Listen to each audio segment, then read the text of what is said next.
Halo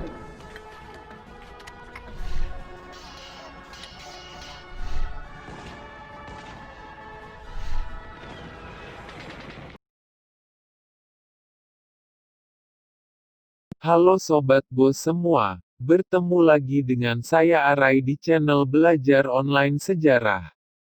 Pada kesempatan kali ini kita akan membahas tentang Snoke Hurgronje dan peranannya dalam Perang Aceh. Tonton terus video berikut ini sampai habis. 100 tahun yang lalu, negeri Belanda bersama negara-negara imperialis lainnya mulai mengembangkan koloni-koloninya di luar Pulau Jawa. Namun ada sedikit kendala yang dihadapi Belanda pada waktu itu dalam memperluas koloninya, yaitu adanya banyak bahasa daerah di Kepulauan Nusantara. Di sisi lain Belanda juga sadar, untuk memerintah suatu daerah hanya dengan mengandalkan kekuatan bersenjata demi mendapatkan kekuasaan tidak akan bertahan lama. Belanda tampaknya juga sadar, untuk memerintah sebuah daerah perlu mengenal adat istiadat dan bahasa yang dipergunakan sehari-hari. Karena itu Belanda kemudian mendirikan lembaga-lembaga ilmu pengetahuan untuk mempelajari bahasa dan adat istiadat dari tiap daerah di Nusantara. Pemerintah Belanda berharap bahwa dengan mengetahui lebih banyak perihal agama dan adat istiadat suatu daerah, dapat memudahkan proses penaklukan suatu daerah tanpa banyak memakan korban. Pada tahun 1878 ketika menangani Aceh, Belanda pernah merasa kehabisan strategi.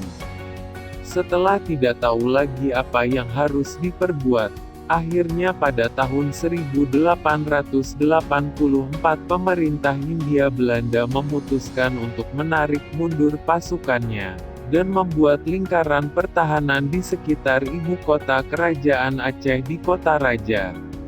Orang-orang Aceh yang dikenal tidak mudah menyerah, menyebabkan tentara Belanda tetap menunggu di dalam benteng dengan segala kebosanan dan penyakit. Situasi ini kurang menguntungkan bagi Belanda. Di sisi lain rakyat Aceh terus saja menyerang benteng-benteng Belanda. Kondisi ini berjalan dari tahun 1884 hingga 1896. Pihak Belanda mencoba untuk mengambil hati orang Aceh melalui kerjasama dengan seorang Aceh bernama Teuku Umar. Namun usaha ini mengalami kegagalan karena pihak Belanda justru tertipu dengan Teuku Umar yang berbalik menyerang Belanda setelah mendapatkan persenjataan dan amunisi dari Belanda. Dalam keputusasaan, pemerintah kolonial Belanda mencoba menaklukkan Aceh dengan menggunakan cara lain. Belanda ketika itu meminta saran dari Snoke Hurgronje. Siapakah Snoke Hurgronje sesungguhnya? Snoke Hurgronje lahir pada tanggal 8 Februari tahun 1857 di Oosterhout dekat Belanda. Dari tahun 1881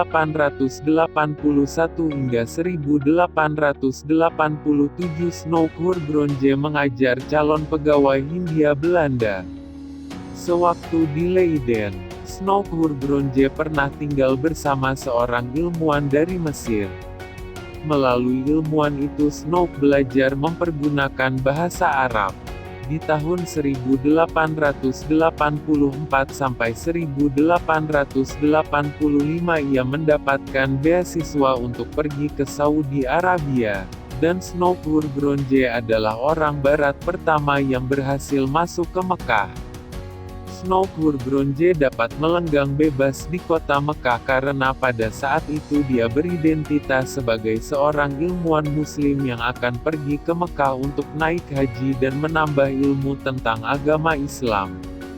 Karena itu pintu-pintu Mekah terbuka baginya, di mana Snoke Hurgronje mulai memata-matai pendatang Aceh yang mau naik haji. Ketika di Arab, Snoke Hurgronje menggunakan nama samaran Abdul Ghaffar. Buku Snow Gronje yang berjudul Mekah yang ditulis dalam bahasa Jerman telah mengangkat namanya terkenal di dunia internasional sebagai seorang ahli tentang Arab. Saat berada di Arab, Snow banyak berbincang dengan orang-orang Aceh yang menunaikan ibadah haji. Dari berbagai perbincangannya Snow menyimpulkan bahwa kebijakan pemerintah Hindia Belanda di Aceh dianggap gagal karena mereka tidak memiliki pengetahuan tentang negara dan rakyat di Aceh.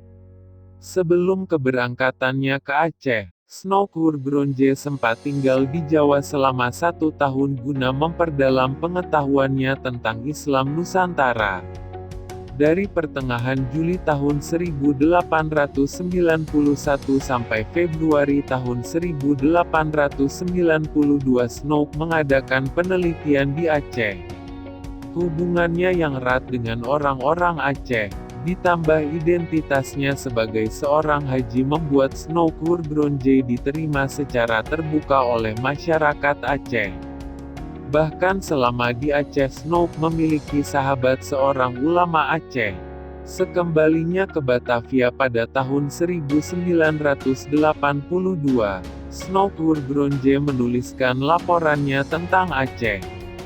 Dalam laporannya Snow berkesimpulan bahwa untuk menghadapi orang-orang Aceh, khususnya para ulama dan pemimpin agama, pemerintah Belanda harus menggunakan kekerasan total. Sebaliknya pemerintah Belanda tidak boleh menggunakan kekerasan bagi para bangsawan feodal Aceh. Pada tahun 1898 nasihat Snow Gronje diikuti oleh pemerintah Hindia Belanda. Siasat bertahan yang selama ini diterapkan oleh Belanda di Aceh dirubah menjadi ofensif. Van Heut selaku gubernur sipil di Aceh kemudian memerintahkan seluruh tentaranya untuk keluar dari benteng pertahanan dan mulai menyerang orang-orang Aceh. Mereka mulai memburu tokoh-tokoh ulama Aceh hingga ke pedalaman. Ternyata cara ini dinilai berhasil dan nantinya pemerintah Belanda mampu menguasai Aceh secara keseluruhan. Nah Sobat Bos, itulah penjelasan tentang Snow Gronje dan Perang Aceh. Semoga video ini bermanfaat bagi kalian semua. Sampai bertemu kembali di video-video berikutnya. Sehat selalu untuk kalian semua. Terima kasih.